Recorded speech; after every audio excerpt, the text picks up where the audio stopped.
지금까지 아나운서 박노원이었습니다. KBS 제1라디오 4시 경제뉴스를 마칩니다. KBS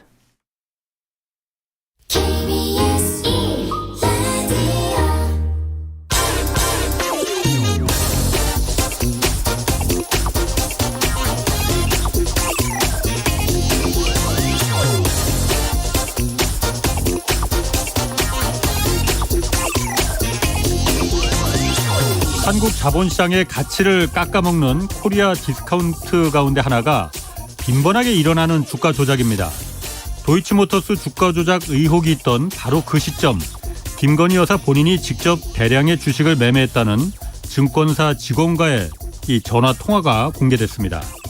대통령실은 허위 보도를 하면서 강경 대응을 선언했고 야당은 특검을 추진하겠다고 나섰습니다. 도이치모터스 주가 조작 사건은 현재 1심 재판이 진행되고 있습니다. 김건희 여사는 조사 한 번 아직 받지 않았습니다. 물론 김건희 여사에 대한 모함이고 잘못된 의심일 수 있습니다. 이거 빨리 바로잡아야 합니다. 가장 확실하고 간단한 방법은 김건희 여사만이 갖고 있습니다. 이 도이치모터스 주식 거래에 사용된 김 여사 소유의 5개 증권 계좌 거래 내역 이거 공개하면 됩니다. 지금 원달러 환율이 1,400원 턱밑까지 치솟고 있고 또 다가오는 퍼펙트 스톰급의 경기 침체에 대응해야 할 지금 이런 일로 국력을 소모할 필요 없습니다. 네, 경제와 정의를 다잡는 홍반장, 저는 KBS 기자 홍사원입니다. 홍사원의 경제쇼 출발하겠습니다. 유튜브 오늘도 함께 갑시다.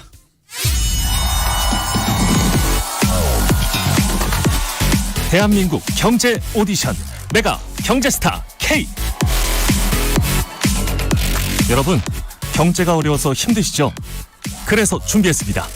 대한민국 경제 오디션 메가 경제스타 K. 힘든 경제 상황을 이겨낸 감동 스토리, 우리 가정의 특별한 경제 공부법, 슬기로운 투자 아이디어, 경제와 관련된 이야기라면 모두 환영합니다. 총 상금 6천만 원을 준비했습니다. 여러분의 많은 참여 기다립니다. 이 프로그램은 당신의 투자의 길을 춤추게 하는 새로운 투자 플랫폼 탱고픽에서 함께합니다. 네, 총 상금 6천만 원이 걸린 내가 경제스타 K, 지금 12월 9일까지 사연 받고 있습니다. 사연은 홍사원의 경제쇼 홈페이지에 올려주시면 되고요.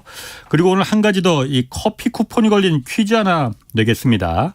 국민건강보험공단은 지역 가입자의 재산 규모에 따라서 500만 원에서 1,350만 원까지 차등 공제한 뒤에 보험료를 부과했는데 올해 9월부터 시행된 이 부과체계 2단계 개편 이후로는 지역 가입자 모두 일괄적으로 재산과표 얼마를 공제한 후에 이 남은 금액에 대해서만 건보료가 부과된다고 합니다. 이 재산공제 금액 얼마일까요? 하는 게 퀴즈입니다. 1번 1,000만 원, 2번 5천만 원입니다. 정답 아시는 분은 짧은 문자 50원, 긴 문자 100원이 드는 샵 9730으로 정답 보내주시면 됩니다. 추첨해서 커피 쿠폰 보내드리겠습니다. 문제가 좀 어렵나요? 문제가 좀 어렵긴 어려운데 금액이 좀 큽니다. 그게 힌트입니다. 커피 쿠폰입니다. 자, 오늘 어제 태풍이 지나가면서 많은 자동차들이 지금 침수 피해 입었습니다. 침수차 대응 방안, 그리고 요즘 눈에 띄게 늘고 있는 이 전기차 안전 문제도 좀 같이 좀 짚어보겠습니다. 이호근 대덕대 자동차학과 교수 나오셨습니다. 안녕하세요. 네, 안녕하세요. 처음 뵙겠습니다. 네네, 처음 뵙겠습니다. 제가 텔레비전에서 많이 뵀었는데. 감사합니다. 네. 먼저 예. 간단하게 그 침수차 지금 많이 발생했잖아요. 네네. 어떻게 정비해야 됩니까, 이거? 일단 침수차는 기본적으로 이제 침수 단계에 따라 좀 구분이 됩니다. 보통 예. 바닥 매트가 간신히 젖었을 때를 1단계라고 하고요. 운전자 기준으로 엉덩이까지를 보통 2단계, 어깨 예. 높이까지는 완전히 잠긴 거겠죠. 어깨 예. 높이면 앞유리하고 지붕 빼고는 다 잠긴 거니까요. 예. 주요 부품이 물에 다 들어가고 3단계로 얘기를 합니다. 예. 근데 1단계 정도 되면 실제 예. 물론 이제 각종 언론에서도 나왔고 매뉴얼에도 있습니다만 예. 그 에어백 컨트롤러가 시트 밑에 있어요. 노란 전기 박스가요. 그게 이제 누전의 위험성이나 오작동의 위험이 있다고는 합니다만 실제 그 정도 매트 정도 젖은 정도면 한 3, 40만 원의 비용 가지고도 다 실내 세차를 통해서도 거의 원상복귀가 가능하고 안전에 큰 지장이 없다. 저도 이렇게 얘기할 수 있어요. 그런데 문제는 이제 엉덩이 높이나 어깨 높이까지 잠겼을 때거든요. 물론 방법은 있습니다. 모든 배선을 다 커넥터를 분리를 하고 왜냐하면 침수됐다는 얘기가 수영장에 깨끗한 물에 그대로 담가놨다 꺼낸 게 아니잖아요. 그렇지. 그러니까 불순물에 진흙에 각종 오물질들이 많이 묻어있기 때문에 다 커넥터를 분리하고 전선 배선을 다 교체하고 그 부위를 다 꺼내고 부식된 데는 갈아내고 방청 처리하고 자 이제 수리비가 좀 많이 나오겠죠. 배보다 배꼽이 훨씬 더 클 것 그게 같은데. 문제죠. 그러니까 차량의 잔존 가치라는 게 있거든요.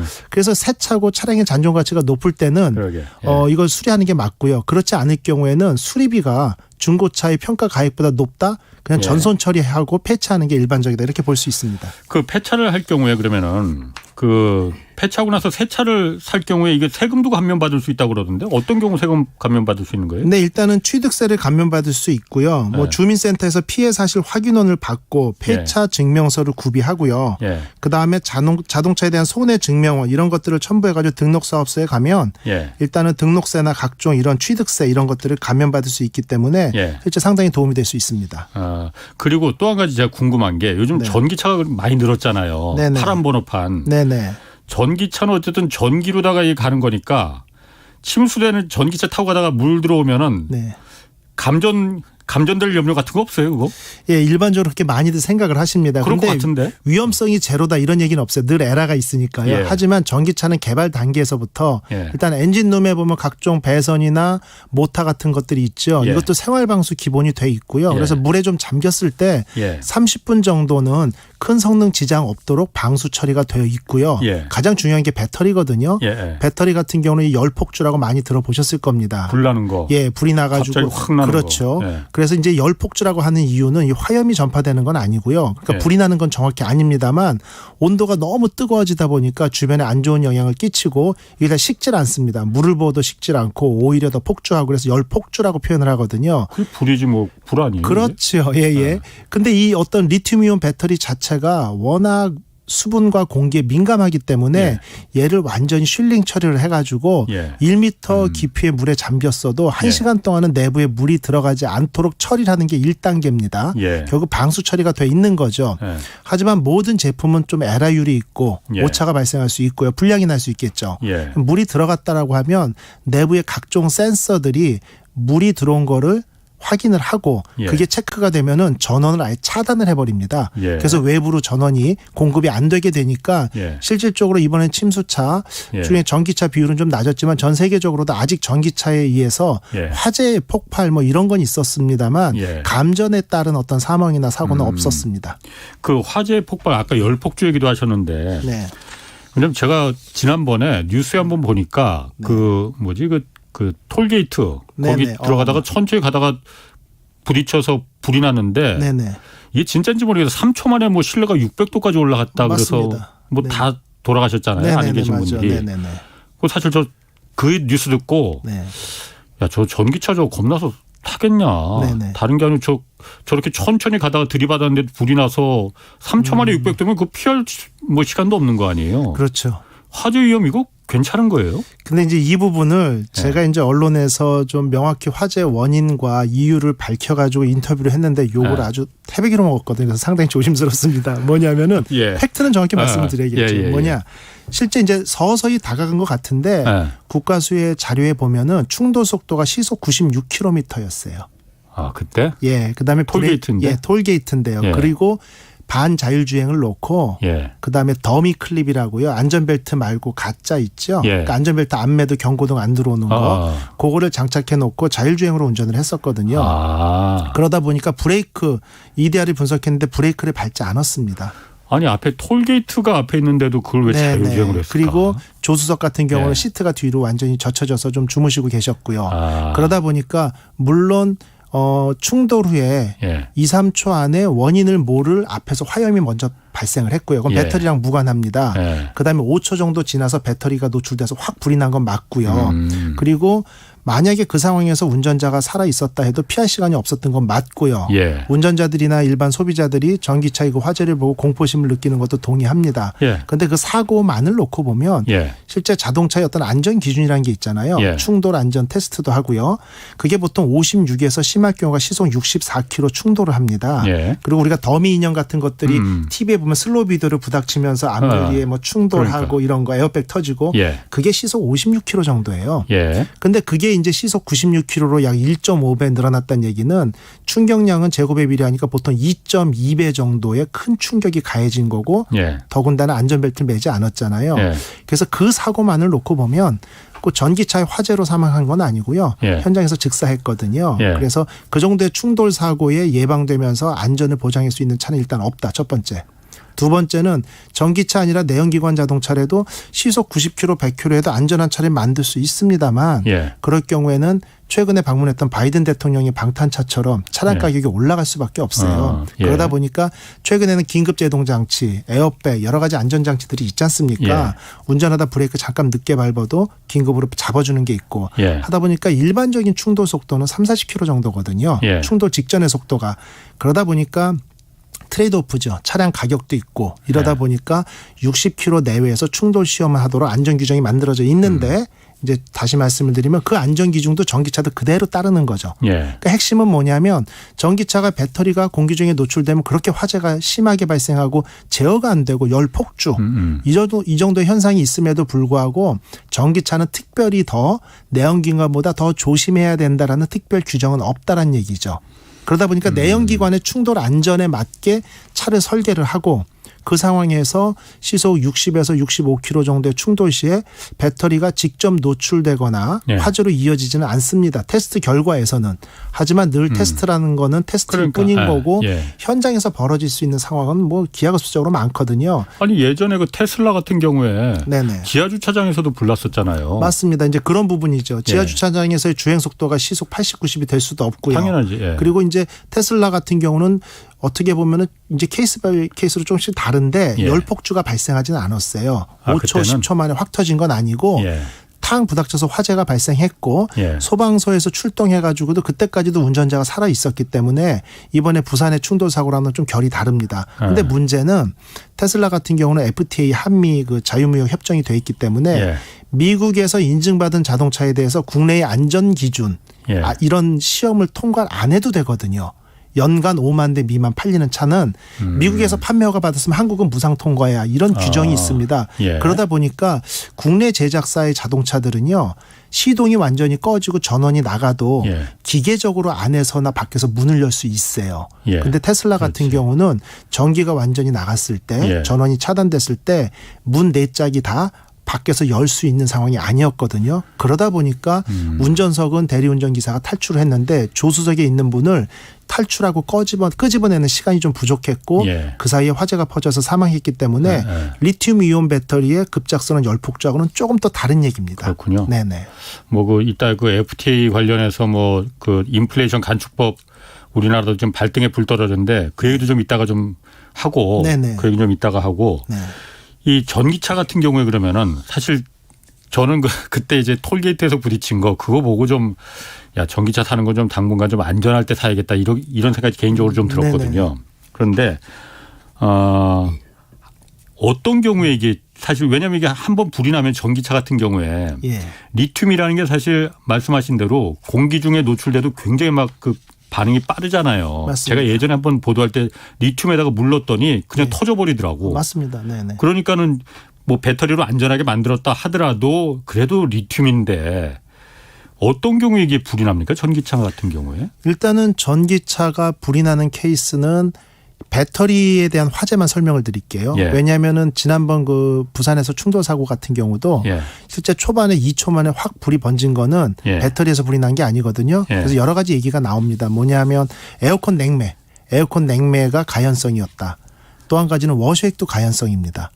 워셔액이요? 예, 요즘 에탄올 베이스로 만들잖아요. 아. 그러니까 에탄올 베이스이기 때문에 그 워셔액도 가연성이고 충돌에 의해서 모타나 예. 이런 부위가 쇼트가 발생했을 때 거기에 워셔액이 쏟아지거나 하면 거기서 불이 붙을 수 있고요. 아, 워셔액이 워셔액도 에탄올 들어있어요? 베이스이기 때문에 불이 붙습니다. 아. 그래서 최근에 이제 그 국토부나 이쪽에서는 그 파란색 그 물 예, 맞습니다. 유리창 닦는 거. 불이 붙습니다. 우리 장난으로 수저로 소주 뜬 다음에 라이터 붙이면 불 붙죠. 동일하게 뜹니다. 컵에다 담가 놓으면요. 불 붙을 수 있고요. 그런 부분 때문에 그 기준을 좀 강화해야 된다는 움직임이 현재 있고요. 예. 그리고 에어컨 냉매도 그렇고요. 또 한 가지는 우리가 이제 그 전기차 배터리 같은 경우는 이렇게 물만 닿아도 열폭주가 발생하기 때문에 예. 절연 부동액을 쓰거든요. 아, 예. 전기가 통하지 않는 부동액을 쓰도록 되어 있습니다. 그 예. 배경은 그 예전에 그 리콜됐죠. 전기차에도 그런데 부동액이 필요해요? 부동액 필요합니다. 배터리가 예. 워낙 고온으로 올라가다 보니까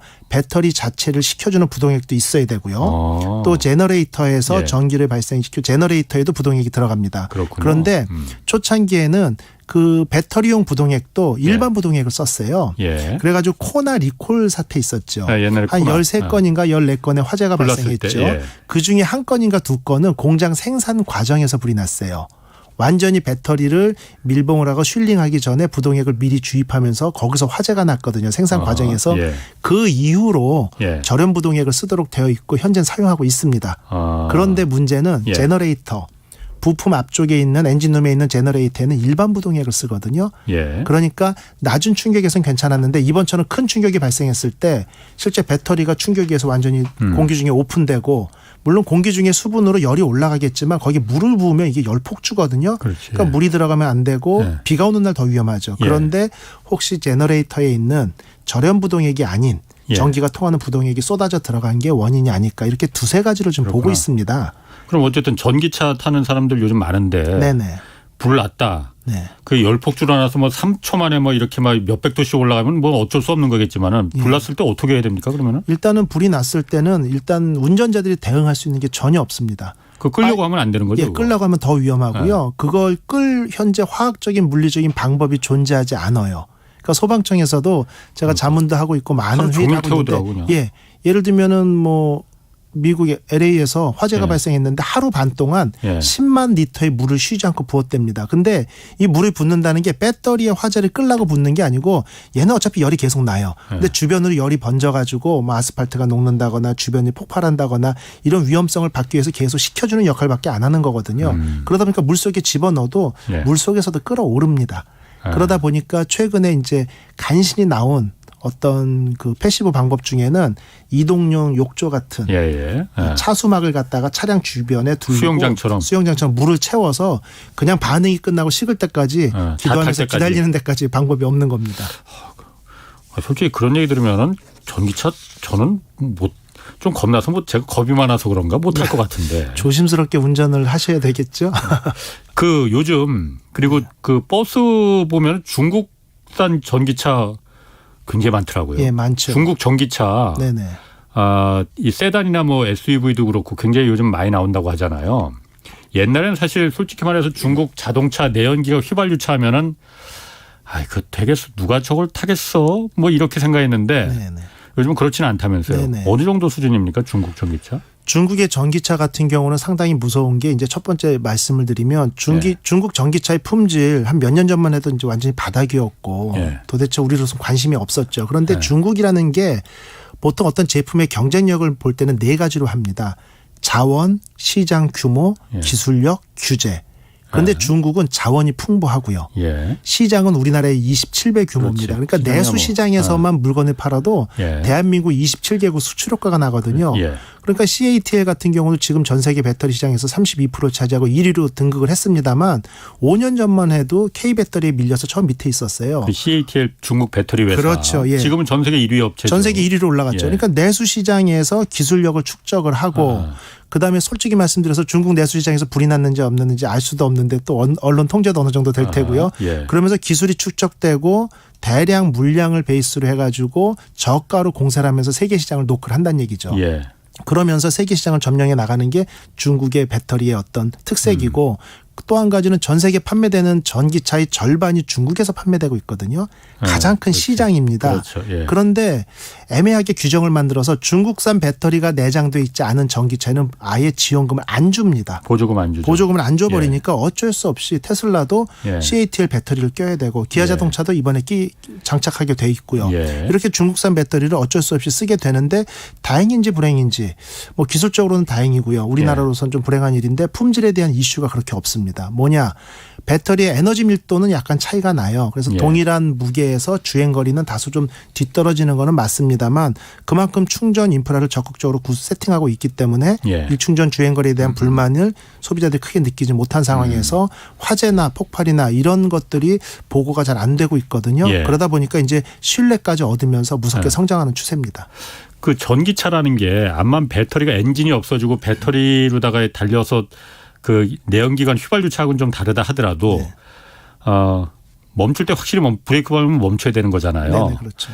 뭐 이게 제가 중국 제품에 대해서 뭐 이게 폄하하는 게 아니고 그래도 자동차인데 이게 안전하겠느냐. 네.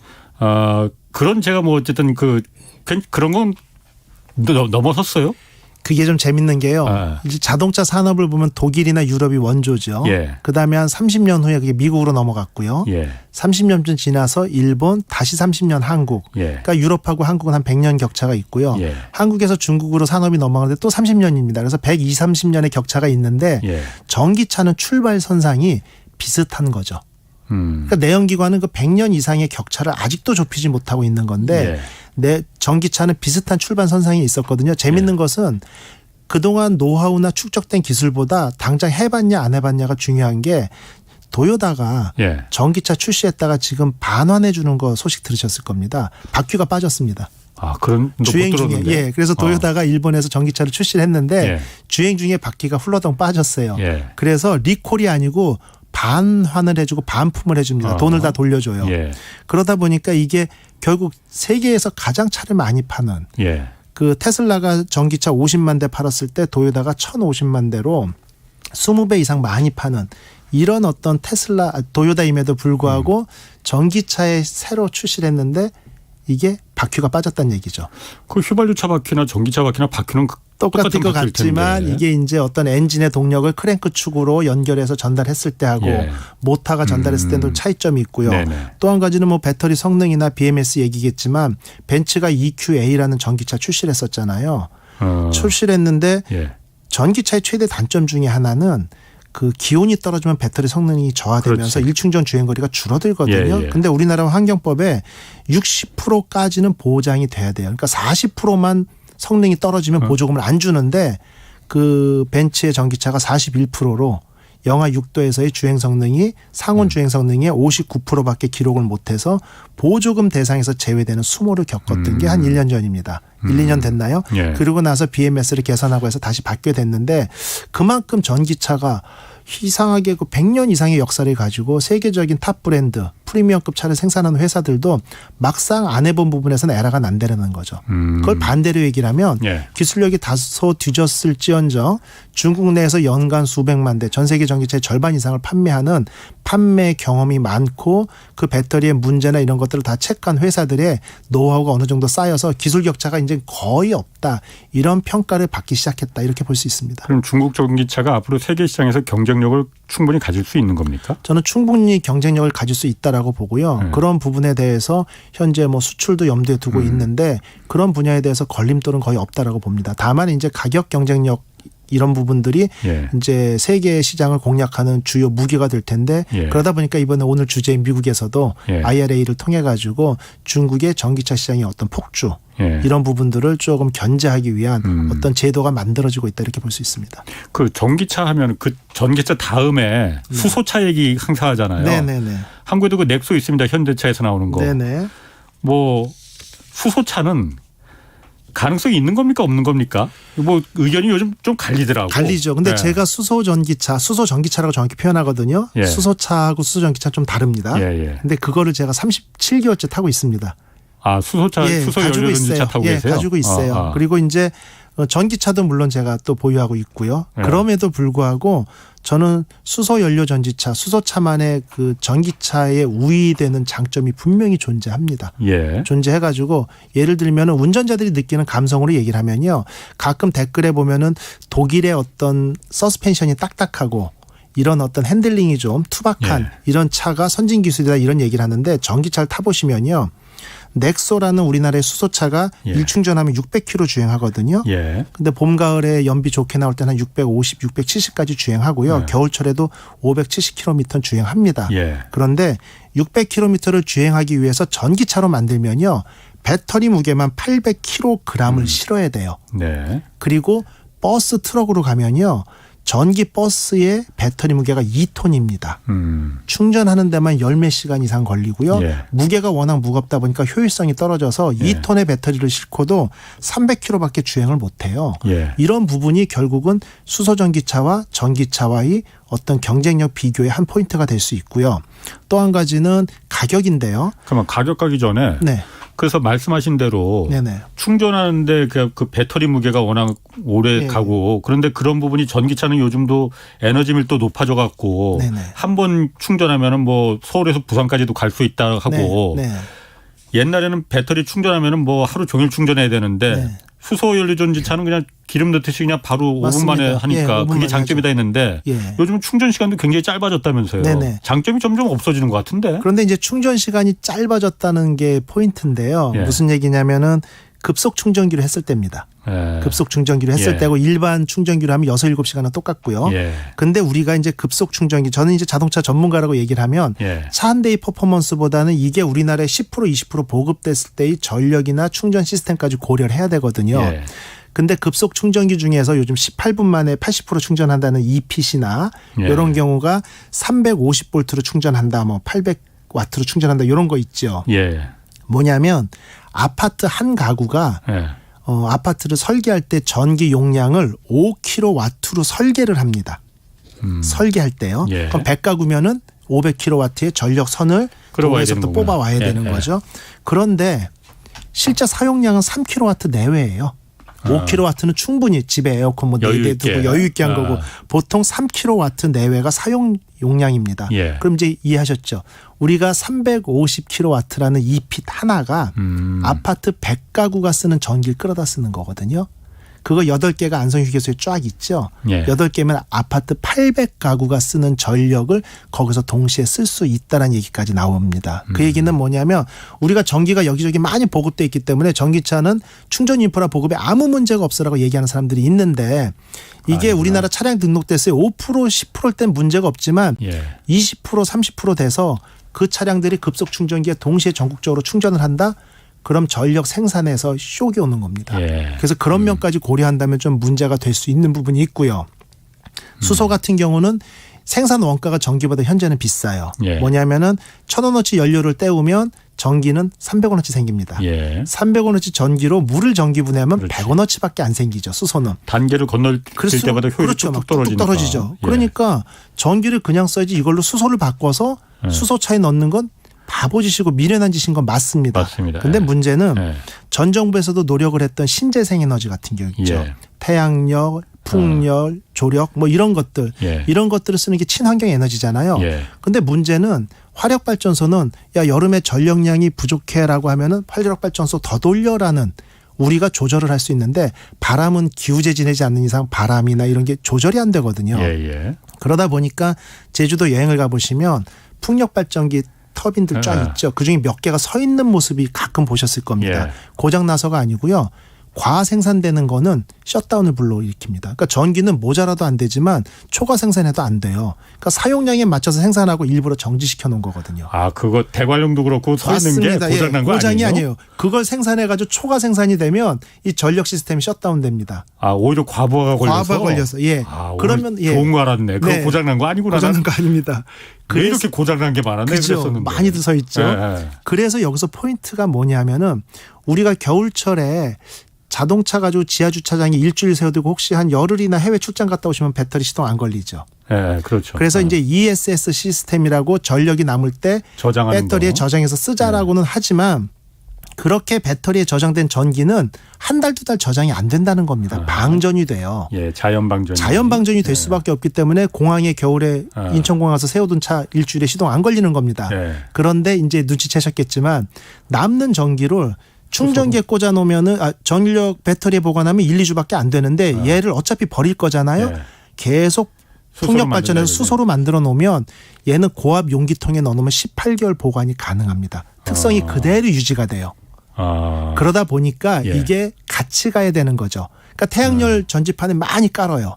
남쪽에 제주도 예. 깔아서 전기가 여름에 남아돌 때 버릴 게 아니라 그걸로 수소를 만들어서 보관을 했다가 겨울에 사용한다든지 태양열 발전이 모자랄 때 이렇게 신재생 에너지하고 에너지 효율성, 유통기간이라고 표현을 하면 이것까지 고려한다면 결국 에너지 수급 면에서 보면은 전기 온리로 갔을 때는 리스크가 있다는 거고요. 그렇군요. 이렇게 전기하고 수소하고 같이 가는 게 가장 좋다. 이런 부분이 에너지 수급 면이었고 예. 그다음에 일충전 주행거리 말씀드린 것처럼 그 어떤 엔지니어링 측면에서 볼 때 효율성도 그게 좋고 이런 면에 좀 밸런스가 좀 있고요. 자동차 제작 원가도 수소전기차 넥소가 왜 처음에 차를 출시하면서 600km라는 주행거리를 나타냈냐면은 300, 400km까지는 전기차가 생산 원가가 쌉니다. 배터리를 조금 실으면 되니까. 예. 근데 수소전기차는 수소 스택이라는 연료전지를 하나 실어버리니까 이게 3천만 원이니까 이니셜이 비싸죠. 그런데 400km, 500km까지는 전기차나 수소전기차나 생산원가가 비슷한 수준이 그거고요. 600km를 넘어가면 수소전기차는 3천만 원짜리 스택에다가 연료 탱크 몇백만 원짜리만 추가하면은 주행거리가 600, 900, 1000 늘 수가 있죠. 예. 근데 전기차는 배터리 무게가 곱하기로 그대로 들어가죠. 예. 그래서 중장거리, 버스, 트럭, 열차 그리고 주행거리가 600km를 넘는 이런 운송수단에서는 원가, 생산 원가나 효율성으로 따지면 수소연료 전지차가 전기차보다 유리한 면이 분명히 있습니다. 다만 아직 초창기이다 보니까 그 수소 충전소의 보급, 인프라 구축에 따른 문제점은 별도로 생각을 해야 되겠죠. 그거야 뭐 당연히 그렇고. 예, 예. 지금 생각해 보니까 전기차가 지금 정도 보급되는 수준에서는 충전이나 이런 게 전기가 별 문제가 안 되겠지만은 네. 정말 뭐 이게 30% 40% 이렇게 막 보급되면은 네. 충전하는데 그 문제가 분명히 큰 생기겠네. 문제가 됩니다. 문제가 돼요. 그러면은 네. 수소연료 전지차가 그래서 같이 가야 된다고 말씀하셨어요. 그렇죠. 수소라는 게 가장 그 우주에서 가장 작은 그 그렇죠. 물질이잖아요. 가볍죠. 일본 원자기호 일본 아닌가? 맞습니다. 네네. 그러면은 이 보관하는 게 네. 아까 말씀하신 대로 풍력 태양광에 갖고서는 남는 전기로다가 이렇게 보관한다고 하더라도 그 보관하는 거 배보다 배꼽이 커질 것 같은데 그 용기 그렇게 튼튼하게 세워나가지 않게 만들려면은 용기 자체는 뭐 그 압력에 따라 다르죠. 예. 왜냐하면 우리가 CNG 버스도 있고 LPG 가스도 있지 않습니까? 예. 그 압력 정도로 150바, 200바로 보관하는 데는 큰 비용이 안 드는데 예.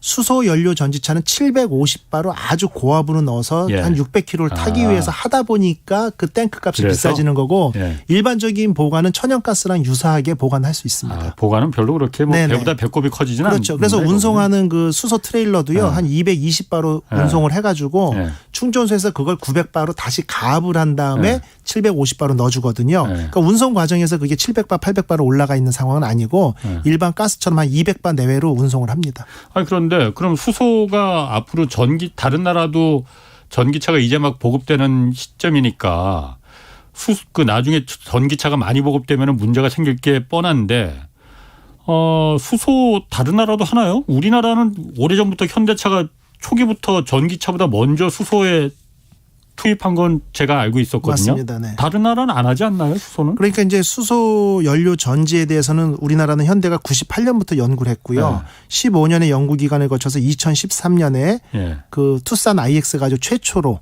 양산을 했고 예. 그다음에 넥소가 이제 좀 버전업 돼 가지고 나왔죠. 예. 근데 일본의 미라이를 포함해 가지고 수소 연료 전지차를 상용화한 건 한국하고 일본밖에 없습니다. 예. 그리고 두 나라밖에 없다니까 이게 이제 트레이드 오프죠. 야, 우리가 기술 독점했으니까 이 시장이 열리면 우리가 대박 나겠다. 어허. 기술의 99%가 그렇지. 한국 거거든요. 예. 그 상황이면 좋을 것 같은데 각국 나라들도 보면요. 유럽을 예를 들어서 내연기관 자동차 판매 금지 법안이 통과가 되는데 나라별로 다 달라요. 예. 핀란드, 노르웨이 같은 북유럽 국가들은 2025년부터 내연기관차 판매 금지입니다. 예. 그런데 독일은 뭐 35년, 프랑스는 30년, 유럽 40년 있는 나라들도 있고 스페인 다 달라요. 왜냐하면 2025년에 내연기관차 판매 금지한 나라들을 보면요. 자동차 산업이 그 나라에 전혀 영향이 없고 소비만 하는 나라입니다. 예. 그러니까 내가 돈 주고 사주는 거니까 우리나라의 환경에 신경을 쓰겠다. 두 번째 예.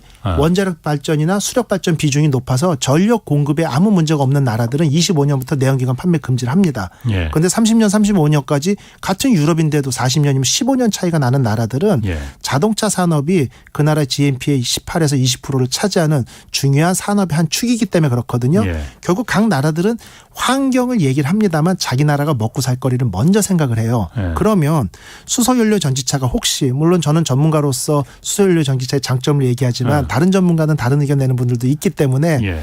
이게 수소 전기차가 되게 좋다라고 생각이 들어도 이 기술은 한국과 일본이 고유 기술과 특허를 다 가지고 있는데 앞으로 이 자동차 기술을 도입을 하면 예. 본인들의 자동차 산업이 죽겠죠.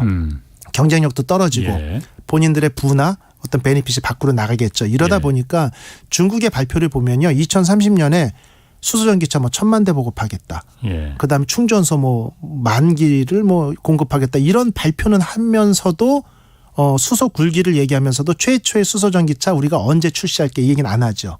그 얘기는 진입 장벽이 높은 겁니다.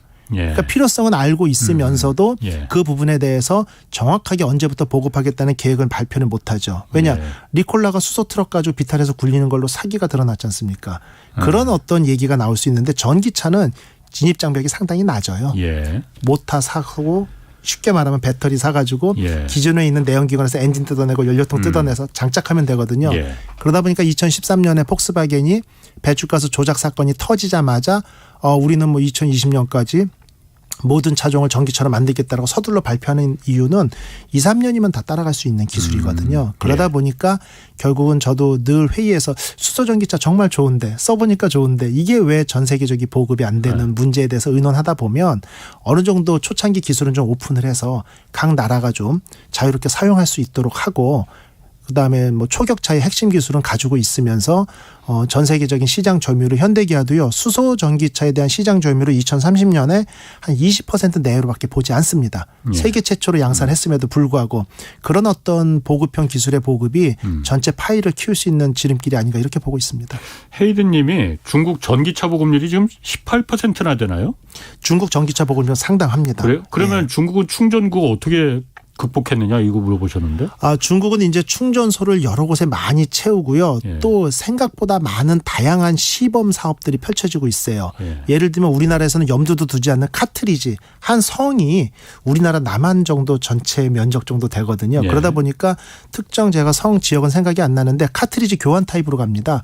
그래서 배터리를 아예 그냥 배터리 아예 싹 빼가지고 충전소에서 이거 예. 껴주고 예. 우리 옛날에 핸드폰 배터리 분리하는 예. 것처럼 예. 대신 대신 주행거리가 상당히 짧겠죠. 예. 또 하나는 전 세계에서 가장 많이 팔린 자동차가 우링 홍광의 미니라는 전기차입니다. 싼 거지. 500만 원. 예. 롱 레인지가 700만 원입니다. 우리나라 돈으로. 근데 500만 원인데 어떻게 보면 스쿠터 수준으로 100km 미만의 주행거리밖에 안 되고 겨울철에는 5, 60km밖에 안 될 겁니다. 예. 그럼에도 불구하고 배터리 교환소나 이런 것들이나 충전 인프라가 충분하다 보니까 예.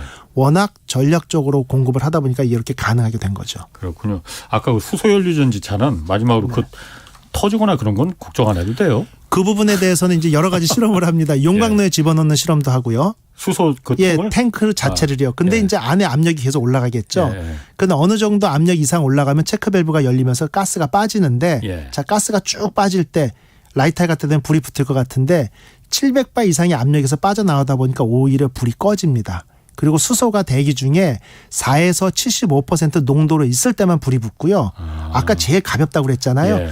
오히려 여기서 수소가스를 발생제가 시키면 예. 컵을 뒤집어서 모아서 적정 비율로 만들어야 불이 붙는 거지 모아두기가 어렵게 오히려 급작스럽게 하늘로 날아가 버립니다. 예. 그래서 총탄 실험, 13m 낙하 실험, 그다음에 용광로에 집어넣는 실험 각종 실험을 거쳐서 실제 탱크는 폭발하지 않고요. 찢어질 뿐이고 오슬로에서 그 수소 충전소 사고가 있었거든요. 노르웨이에서. 예, 노르웨이에서 인명사고 하나도 우리나라도 없었고. 강릉에서 한 번 있었는데. 그거 예. 이제 강릉에서 있었던 것은 예. 강철로 만든 금속 재질로 만든 어떤 수소 저장 탱크였고 리베디움을 했는데 그건 10기압입니다. 10기압은 어느 정도냐면 시내버스 타이어 공기압이 약 8기압이거든요. 그러니까 여름철에 150 psi로 온도가 뜨겁게 올라갔을 때 출퇴근 시간에 사람을 많이 태웠을 때 버스 타이어 압력 정도인데 그것이 산소가 들어가면서 반응을 해서 폭발했고요. 폭발하면서 철판이 튀어서 인명사고가 발생한 건 맞습니다. 근데 그거는 이제 고압 용기의 폭발 사고고 수소 연료 전기차에 들어가는 이제 연료통은 복합 재료로 되어 있거든요. 복합 재료는 절대 터지지 않고 찢어질 뿐입니다. 찢어지면서 연료가 공기 중으로 순식간에 노출이 되거든요. 그러다 보니까 주변에 센 바람은 일으킬지언정 그게 불이 붙거나 폭발하지는 않고 노르웨이에서 발생한 사고도 그래서 인명피해가 없었고 지붕만 그대로 날아갔죠. 그렇군요. 네. 자, 그러면은 그 미국에서 그 아까 잠깐 말씀하셨던 인플레 감축법 있잖아요. 네네. 이거 지금 뭐 우리나라 대표단이 지금 미국에 건너가 있어요. 네. 한국 자동차는 여기서 좀 면제시켜달라 뭐 그거 요청하고 있는 거잖아요. 네네. 가능성이 있습니까? 없습니까? 실제 저는 이게 좀 희박하죠. 희박하죠. 그러니까 왜냐하면 미국 의회를 통과한 건데 그 대통령이 사인한 건데 그걸 지금 야, 안 되겠다. 한국이 저렇게 봐달라고 하니까 우리 이거 봐줘야겠네. 이렇게 가능하겠냐. 그런데 이제 방법이 아예 없는 건 아닙니다. 뭐냐면 이제 이 피해를 본다. 이제 미국으로 전기차를 수출하면서 곤란해진 나라들이 우리나라뿐 아니라 일본도 있고 뭐 영국, 뭐 독일이나 뭐 스웨덴도 있나 이렇게 유럽 국가들도 있거든요. 그러니까 유럽이나 일본, 한국이 어떤 피해를 보고 있는 상황인데 이것들이 이제 WTO 이제 공정 무역의 거래 이제 이게 위반된다 이렇게 WTO에 제소를 할 수가 있는 방법이 첫 번째가 있어요. 그런데 여기에다 제소를 하게 될 경우에는 결국 유럽이나 일본과 한국이 공동의 스테이터스를 취하면서 같이 할 수 있는 거죠. 그러니까 입김이 좀 세질 수 있고 미국도 부담스럽겠죠. 그런데 이것보다 우리는 좀 유리한 게 FTA입니다. 그러니까. 근데 FTA는 FTA를 체결했으니까. 그러니까 일본하고 유럽은 안 돼 있죠. 그러니까 FTA에 보면은 FTA 체결 국가에서 생산은 예외로 둘 수 있다라고 한마디만 해주면 결국 뭐냐면 이번에 IRA가 법안은 발의됐고 11월에 중간선거가 있기 때문에 중간선거까지는 변동이 없을 겁니다. 왜? 미국의 보수층의 표심을 잡아야 되니까요. 근데 연말까지 세부 사항들을 좀 지정하게 돼 있거든요. 근데 미국이란 나라를 보면은 예전에 트럼프도 24% 관세 카드를 가지고 흔들어 가지고 한국 자동차 업계를 긴장을 시켰었죠. 그랬다가 뭐 정의선 부회장이 그 당시에 부회장이 미국 넘어가서 미국에 대한 투자, 공장 설립 이런 걸 약속을 하면서 일자리 창출에 대한 어떤 약속 이후에 뭐 예외 조항으로 두면서 그 카드도 없어졌거든요. 저는 실제 조심스럽게 한국이 미국에 막대한 자본금을 투자하기로 약속을 했고 그다음 한국 자동차 회사, 배터리 회사가 거의 30조 가까운 돈을 투자하기로 했거든요. 그 상황이라고 한다면 실제 FTA 체결 국가하고의 예외 사항을 좀 만지작거리지 않을까. 그래서 그런 걸 가지고 이제 신뢰 같은 희망입니다만 11월 어떤 중간 어떤 평가가 끝난 이후에 세부 조항을 만드는 데 있어서 유예를 둔다거나 다소 예외를 둔다거나 아니면 또 이런 어떤 IRA가 연도별로 그 비율이 있거든요. 예를 들면 미국산 부품 비율을 뭐 2023년에는 뭐 30%, 그다음에 40%, 50%, 60%, 80% 써야 된다. 그다음에 적대국, 일본에서 하는 우려국가, 중국을 지칭하는 거겠죠. 그 부품은 얼마큼 이상 쓰면 안 된다. 이런 퍼센트 비율들이 있는데 이런 어떤 세부 항목에서 이미 공장이 설립이 돼 있어서 2025년에 전기차를 미국에서 생산할 수 있는 한국 같은 입장에서는 약간의 유예나 플렉서블 이런 부분들이 좀 가능하지 않을까 이렇게 보고 있습니다. 아니 그 FTA를 어쨌든 우리가 미국하고 하여튼 그 당시에 반대하는 사람들 많았습니다. 노무현 정부 때 이제 체결을 했잖아요. 근데 거기 보면 FTA 2조에 제가 찾아보니까 2조에 상대국의 그 제품에 대해서는 내국인이 만든 상품으로 똑같이 이제 대우해 준다라는 조항이 있더라고요. 맞습니다. 그래서 그러면은 사실 일본 차나 독일의 폭스바겐하고는 우리는 경우가 다르잖아요. 완전히 다르죠. 그러면 그게 당연히 우리가 미국에서 그걸 갖다가 모르고 이걸 갖다 한국 차를 갖다가 똑같이 미국 차나 일본 차나 독일 차하고 똑같이 한국 차를 갖다가 적용을 한 거냐. 저는 그거 모르고 적용하지는 않았을 것 같거든요. 분명히 알았을 것 같고 저도 그 부분에서 이제 신뢰 같은 희망이 있다고 말씀드린 거죠. 뭐냐면 정확히 말씀하셨는데 결국 한미 자유무역 협정을 통해 가지고 양국 상품은 시장 접근에 있어서 내국민 수준으로 유리하도록 대우하라라고 돼 있고요. 자국 상품과 경쟁 관계에 있는 게 한국 자동차겠죠. 예. 이 상대국 상품에 대해서 불이익을 줘서는 절대 안 되고 예. 재료의 출처에 따른 차별도 명확히 금지하고 있습니다. 예. 그래서 그 중국산을 80% 90% 썼더라도 한국에서 만든 거면 FTA 적용을 받아야 된다고 되어 있기 때문에 예. 이런 것들을 싹 무시하면서 IRA를 그대로 진행할 수 있을까라는 게 의구심이 드는 거고 예. 그러니까 이제 한국의 스테이터스가 이런 거죠. 한국이 국력도 있고 시장도 상당히 넓고 하면은 마음대로 스테이터스를 취할 수 있습니다만 과연 우리가 독자적으로 FTA만 가지고 미국하고 협상을 할 거냐 아니면 공조할 수 있는 WTO를 가지고 일본이나 유럽과 같이 갈 거냐의 지금 갈등 상황이라고 보는데 저는 FTA를 가지고 미국하고 협상을 하는 게 옳지 않나 이렇게 보고 있습니다. 아니 이번에 그러니까 문제가 됐던 그 론스타하고 소송에서 우리가 뭐 3천억이니 뭐 얼마를 물어주게 생긴 것도 그렇고 엘리엇하고 지금 엘리엇이 옛날 삼성물산하고 제일모직 합병할 때도 한국 정부가 그 방해해서 우리 손해봤다 해고 지금 소송 걸려 있거든요. 네네. 그것도 물어주게 될 판이야. 그게 FTA에서 대표적으로 독소 조항이라고 우리 말했던 네네. 미국하고 이런 문제가 분명히 생길 거다. 투자자들이 국가를 상대로 해서 소송을 거는 네네. 한국의 투자자들이 미국 정부를 상대로 소송을 걸겠습니까? 그거는 불가능한 일이고 분명히 그렇죠. 미국의 투자자들이 한국 정부에다가 수많은 소송을 걸 것이다. 그래서 FTA 체결하면 이것만은 막아야 된다 막 했는데도 그것도 다 허용해 준 거잖아요. 그렇죠. 네. 아니 우리는 다 그렇게 당하고 미국은 우리한테 FTA 체결을 한 국가인데도 하나도 뭐 약속을 다 안 지켜 이 양국 간의 조약인데 일방적으로 이래도 되는 건가? 이러면 차라리 FTA로 그냥 파기하는 게 나은 거 아닌가? 예, 그런 의견들도 나올 수밖에 없고 만약에 우리가 그 FTA를 체결한 이유 중에 하나는 농민들의 반대도 워낙 심했고요. 농산물에 대해서도. 예. 하지만 한국이 자동차 산업에서 우리가 삼성전자가 한 23% GNP에 현대기아가 18% 내외라고 얘기를 합니다. 예. 전체 전후 산업까지 해서 그 두 나라가 수출로 먹고 사는 게 거의 45%인데 우리나라 예. 전체 수입에 실은 그걸 살리기 위해서 나머지 부분이 희생한 게 있는데 방금 말씀하신 대로 이렇게 전기차 수출에 차별을 받고 예. 그다음에 나머지 FTA로 우리가 고통을 받는다라고 하면 이 부분은 좀 다시 생각해 볼 필요성은 있는 부분 같습니다. 네. 그러면 우리 그 어쨌든 현대 기아차가 전기차는 뭐 배터리는 나중에 좀 차치하고 네. 당장 전기차 현대 기아차잖아요. 네. 여기서 그러면 어떻게 대응을 해야 됩니까? 그러면 한국에 공장 짓지 말고 미국에다 앞으로는 다 지어야 되는 거예요?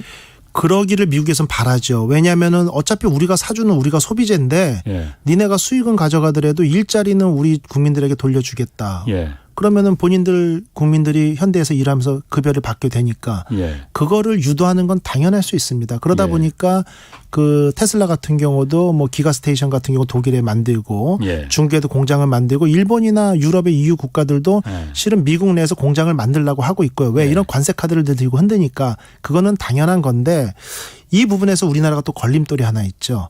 우리는 미국에 공장을 짓고 생산을 하는 데 있어서는 노사 간의 합의가 있어야 되는 거죠. 예. 그러다 보니까 어떻게 보면 현대기아가 상당히 좀 불리한 상황이고 예. 어떤 물류 최근에 보면 한 5년 전에 비교해서 해운 물류 시스템이나 이런 비용들이 상당히 올라가서 자동차 관련 업종 중에 타이어 업계들이 적자를 기록한 이런 사태도 있거든요. 예. 그러다 보니까 실은 로컬라이제이션이 필요한 건 맞습니다. 그 나라에서 소비되는 제품은 그 나라에서 만드는 네네. 게 가장 효율적인 건 맞아요. 예. 그런데 기술 유출이나 일자리 창출 때문에 그렇게 안 하고 있고 자국의 일자리 보호를 위해서 한국에서 수출을 하려고 하는 거고 예. 어느 나라나 그렇게 하고 싶은 마음은 굴뚝 같은데 뭐 우리나라 같은 경우는 시장 아까 제가 경쟁력 4가지 말씀드린 것 중에 기술력은 있습니다만 자원과 시장이 좁고 예. 각종 규제가 우리나라에서 산업하는 회사에 불리하게 돼 있죠. FTA 예. 조금 전에 예를 드신 것처럼 그런 상황이기 때문에 마음대로 못하는 거고 시장 규모가 큰 나라들은 본인들의 시장에 진출하고자 하는 각 나라 기업체들의 어떤 열망 이걸 무기로 해서 자유자재로 이렇게 흔들 수 있다라는 그런 거죠. 결국 그렇군요. 시장 규모의 차이입니다. 그럼 이건 어떻습니까? 일본은 상대적으로 이번에 그 인플레이션 감축법에 대해서 IRA에 대해서 미리 선제적으로 대응을 해서 좀 많이 방어를 했다. 이런 해석도 있고 네. 우리 정부에서는 아니다. 일본도 똑같이 지금 피해보고 있다. 일본 좀 뭐 잘한 거 하나도 없다. 말하고 있거든요. 네네. 그건 어떻습니까? 그거는 이제 일부 조항 때문에 그런데 이번에 IRA에 보면은 예. 그 물론 일본에서 수출하는 차량 중에 가장 많이 팔리는 게 하이브리드잖아요. 예.